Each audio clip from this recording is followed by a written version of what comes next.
This is regular aluminum foil that you can find in your kitchen.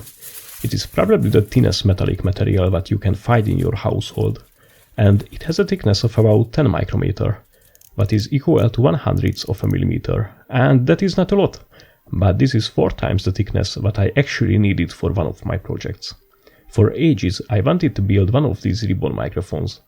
The trickiest part of this is this foil between these magnets that needs to be around 1.5 to 3 microns thick in order to get a good balance between the different electronics and physical properties of the mic.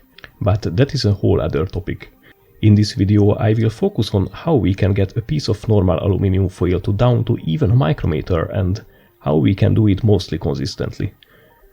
The finished foil will look like this when installed in a microphone. Of course, it would be much easier to just buy it from eBay, but we do not do reasonable things on this channel, so let's get started.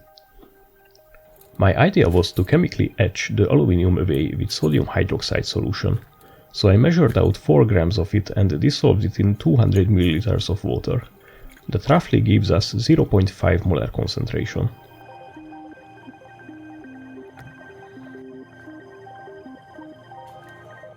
After the solution cleared out, I weighed down the piece of aluminum foil to keep it submerged. Not long after, bubbles started to form. What is happening here is a simple chemical reaction between the alkaline solution and the aluminum. The bubbles are hydrogen gas, so don't light any matches. The thing that I was interested in this experiment is that will the foil dissolve all at once or will it just fall apart and dissolve in chunks? In this clip you can actually see the foil getting lighter and lighter as the bubbles are able to lift it up more. And to me it really looked like it mostly dissolved at once. So to continue the process I printed these sample holders and glued aluminum foil to all of them. This way it will be much easier to see and measure things. So first I wanted to replicate the previous experiment just to see a little bit better what is happening. So I used the same half molar solution and placed the sample inside. Not long after, 2 holes started to form, what was a little bit worrying, but I think they developed in a place where the foil was creased or had some kind of impact.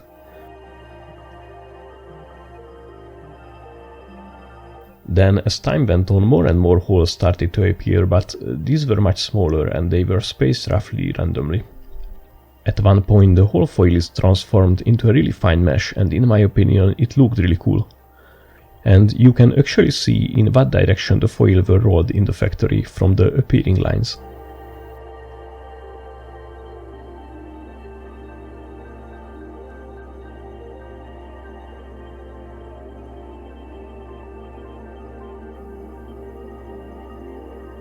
Not long after this, the foil's remaining structural integrity just becomes so bad that it just started to fall apart.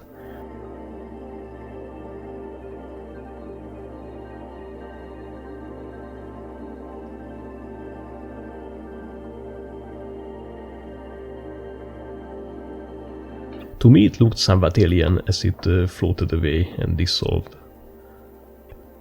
So what is happening here is that even if we see the foil as mostly flat and shiny surface, it is inevitably going to have some surface roughness.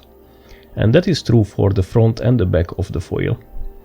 If the etching is ideal, then these surfaces stay the same, but they are moved closer and closer as material gets removed. This makes the holes and the pattern we saw, but since we not live in an ideal world, there is probably pitting and other unwanted processes, but I still think this is roughly correct.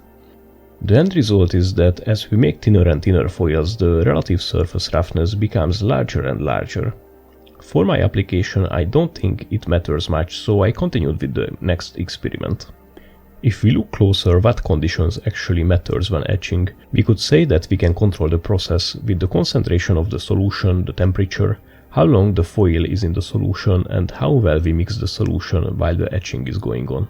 So to combat temperature and concentration change over the test, I made 4 liters of the 0.5 molar sodium hydroxide solution. This will give us a big thermal mass and also a way to ignore the molarity change over time since it is going to be negligible. For the mixing of the solution, I couldn't come up with an idea that will work with all the samples uniformly, So let's just pretend for now that it is not a factor.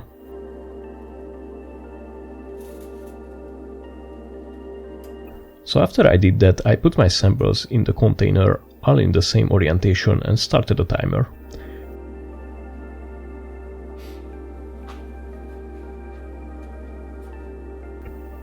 After that, every 3 minutes I removed the one sample.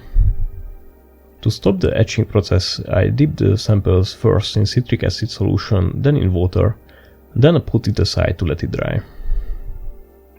The test lasted half an hour, which I set based on the previous experiment.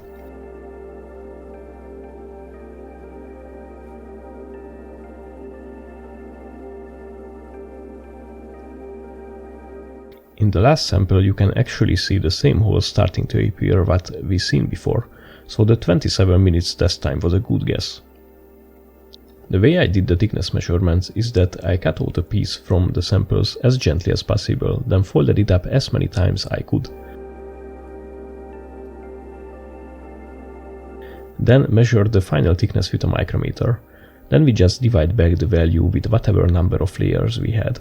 This seems straightforward, but some of these foils had the structural integrity of a wet paper towel, so it was really hard to do.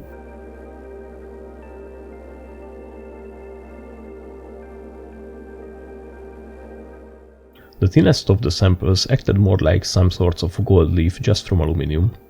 It is actually sticks to everywhere, and as you can see, it barely got any mess. It is just floats away instead of falling.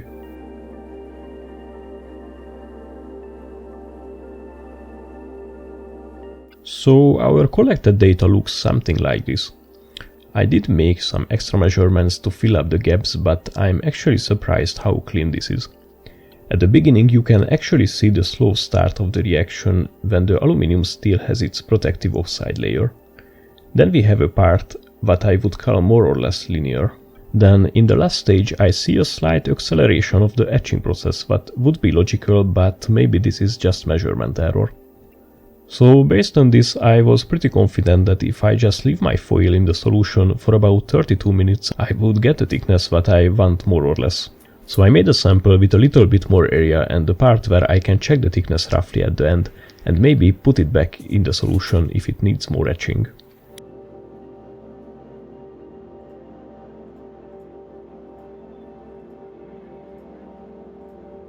So I started a timer, but then at around 25 minutes this happened. So what's happening here, if we go back to our four main factors, is that we do not have actually direct control over the temperature or the mixing in this setup. And maybe a 1 degree difference combined with the different container what causes different mixing, and it is enough to throw off our expected outcome. And I could maybe try to control this better, but that seems hard, so what if we instead measure the thickness while the etching is still happening? Physical measurements such as measuring with a micrometer or measuring the weight are hard in a liquid, so let's skip those. We also can measure how much eddy currents can we make in the foil, but that also seems way too complicated, so let's just simply measure its resistance. The setup that we are going to use looks something like this. We submerge a foil sample between two measuring probes inside the solution. Then we push a constant current through it and measure the voltage drop across. And you would think that the moving ions will just simply ruin or at least throw off our measurement, but this is not really the case. The reason is that we will only have a maximum voltage difference between the probes of around 1500 millivolts, what is due to the low resistance of our foil. Since this low of a voltage is not enough to drive any meaningful electrochemical reactions and the relative resistance of the solution to our foil is kind of large, we are going to be okay. At least I think. The way the thickness measurement is going to work is that since we have a uniform concentration around the sample, we know that the etch rate is the same on all sides. That means that from all sides the foil will lose the same amount of material. But since our two sides are really out of proportions, what this will mean in practice is that the width of the foil will not change much, while the thickness of the foil will dramatically reduce as time goes on. This way we can calculate the thickness of the foil directly from its resistance. So based on that, I did this rough sketch in KiCad. It is nothing too complicated, mostly just a differential amplifier to be able to measure the small voltage drop. The interesting part are the two relays that changes the current flow in the foil while we do the measurements. This way we can filter out any one-way drift in the voltage, such as a galvanic cell forming or the thermal drift of the amplifier. And this is how it looks after I soldered everything into a perf board. This is the part that you seen on the drawing. This is our foil sample in a 4-wire Kelvin probe that I just made from angle grinding a piece of blank PCB. And this is just a microcontroller to record our data.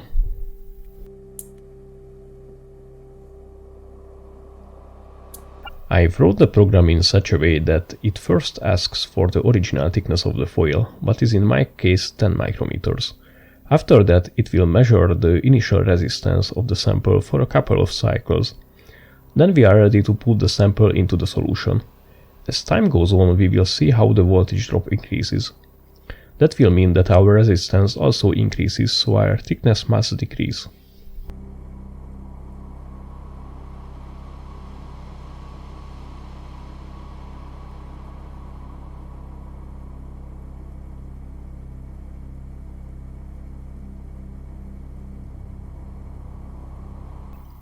So the test looked good, so I repeated it with a sample from before next to it to compare the results.